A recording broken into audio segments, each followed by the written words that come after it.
Greetings in the precious name of Jesus. Welcome to the dew drops of God's Word. Let us begin our day with God's promise for us today. From the Gospel according to St. John, chapter 1, verse 6.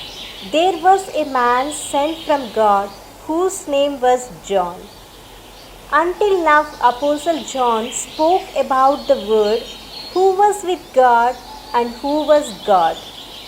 But today the apostle is introducing John the Baptist, a man who was sent by God to prepare the way for the Savior.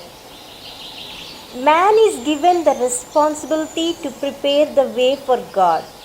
You and I are called today to prepare the way for Christ in the world we are living. Are we doing that? John the Baptist was to herald the coming of the Messiah. God has chosen John, and his role was as a witness to Jesus. My friends in Christ Jesus, John came as a witness to testify to the light so that all might believe through him. John's role as witness and Jesus' role as light are inseparable.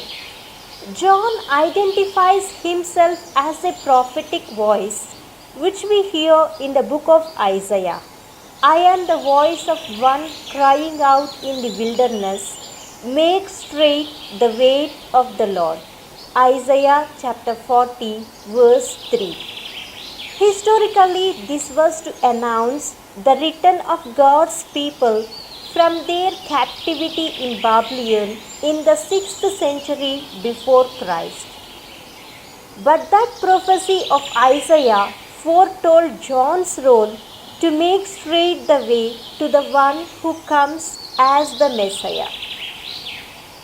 When we look at what God did in planning to send the herald before his Son, we are amazed at God's deep love for us.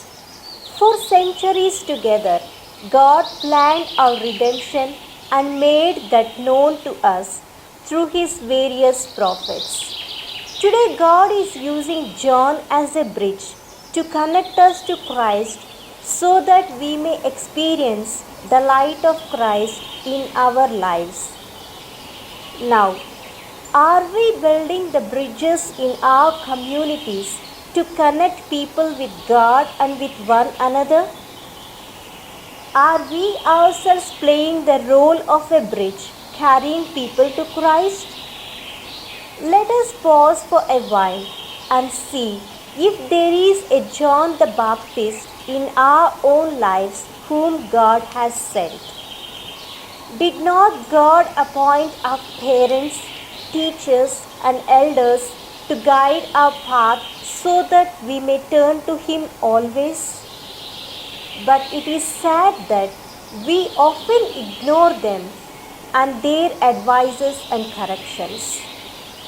If only we accept and follow their guidance, our weaknesses will be turned into great strengths. These strengths help us to connect with God and help to climb the mountain of God's holiness so as to share God's goodness and mercy with all those who are with us. Let us say a small prayer. Thank you, Lord, for these holy words you spoke to me today. Thank you, Lord, for the gift of my parents, teachers, and elders in my life. Teach me, Jesus, to be meek and humble, to accept my weaknesses which are deeply rooted in me, and fill me with your Holy Spirit to overcome these weaknesses.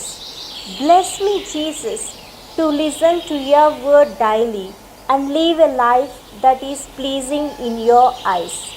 I make this prayer in your precious name. Amen. God bless you, my friends. Have a great day filled with God's grace and blessings.